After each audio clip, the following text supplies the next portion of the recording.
In this video today, I'm not going to be talking about what is a woman. Instead, I'm going to be talking about what is a woman not.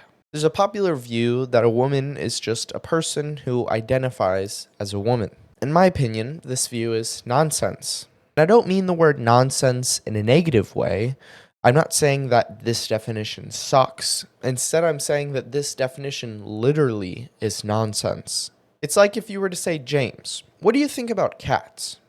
And my response was, "Ablugabadabda." Now let's analyze what I think about cats and see if I'm right or wrong. Well, the problem is you can't, because what I said about cats is nonsense. And it's really easy to see why this is nonsense in the cat example, but it's less clear in the woman example. But I'm going to try and make it really clear and straightforward so you see what I'm talking about. Okay, so let's assume I'm just talking to a person who's never heard the word woman before, and I'm trying to explain to them what it is. And I say, a woman is just a person who identifies as a woman. And they're confused. They hear the definition, and they're like, most of it makes sense. I don't understand that last word, woman. What is that? And so then I go a step further. A woman is just a person who identifies as a woman. And they're like, okay, I get that much, but I just don't understand what that last word is. Woman, what is that? And so I go a step further.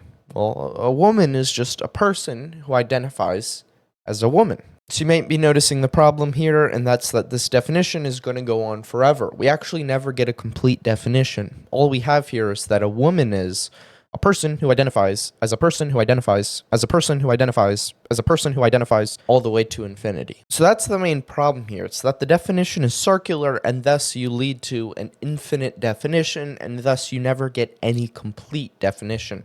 The other problem is that there's actually no trait that exists where someone has it just by identifying as having it. You can identify as tall, muscular, fast, etc., but that doesn't make you any of those things. On the other hand, you could be tall, muscular, or fast without identifying as any of those things. So the fact is that being something is just a completely different thing than identifying as being that thing. But what about names? What's wrong with saying I am James because I identify as James? It doesn't seem like there's any problem with doing this, right? Well, it depends. If James is defined as a person who identifies as James, then you do run into the same problem. James would then be someone who identifies as someone who identifies as someone who identifies to infinity. But if instead James is just a name, then there's no problem, because names don't have definitions. They're strictly identifiers. So you might be wondering, can't we just use woman as an identifier? If we can do it with names, then why can't we do it with woman? Well, you can. So if someone asks you what is a woman, you could just say it's an identifier. The problem with this approach is that it just strips all meaning from the word woman.